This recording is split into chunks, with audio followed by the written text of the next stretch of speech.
Rumer Willis has been paving her own path in show business from the bright lights of Broadway as Roxy Hart in Chicago to winning season 20 of Dancing with the Stars. Well, now Rumer is making her return to the stage with a new residency at the iconic Café Carlyle right here in New York City. Rumer, it's so good to have you.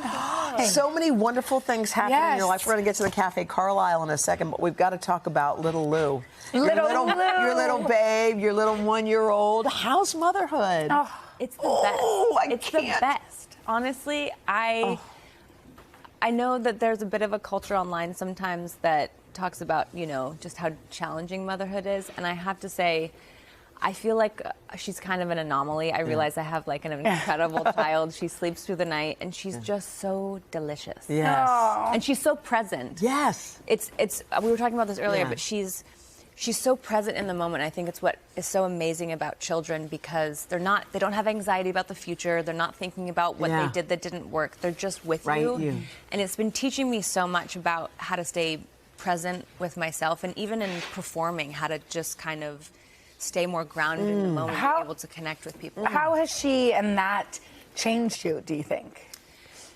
I feel like becoming a mom, I always knew that it was something that I wanted, but I feel like I had this intuition that it was going to change me and ground me and empower me and give me this confidence.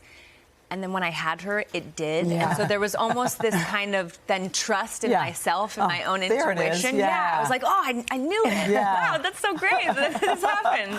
Well, when you get on stage and you're singing like you will be at the Café Carlyle, which is such a bucket list thing in New York City, but what kind of feeling comes over you when you stand on a stage like that now, as opposed to what it was like 8 years ago?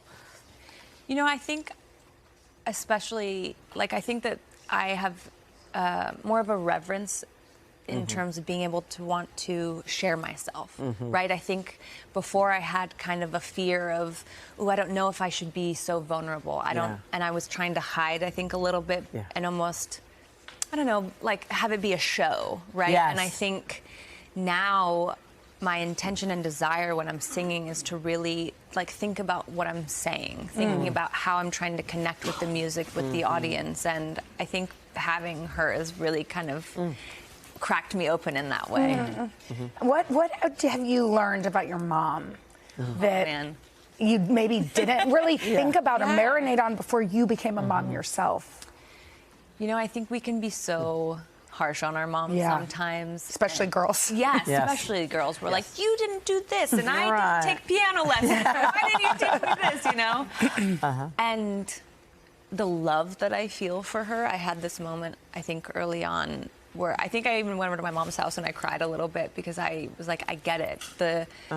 And you just remember that, like, the love that I feel for her is what she was feeling for me. And I just had this depth of love and appreciation that we just have such a huge tribe of women, and they all love her so much, and I feel so grateful. By the way, your mom's having a moment, man. I know. What's happening with her? I know. Is that what y'all are calling it too? We were hijacking it from Matthew McConaughey. Yeah. She's cool. But standing O's, it can, like, things are happening. What's going on here? My sisters and I, we have a thread that we call Lineage of Females that has all my sisters and I on it, and you know, we don't see all of the looks that she's going to do before she's, and we're like, oh my God, mom, this is amazing. You look iconic. You're amazing. We're losing our minds. It's so much fun to get to be part of that, right? Like to get to watch our parents' dreams come true too, you know? Absolutely. I think especially, you know, my mom, when we were growing up in Idaho, she really, you know, took some time off to be with us, and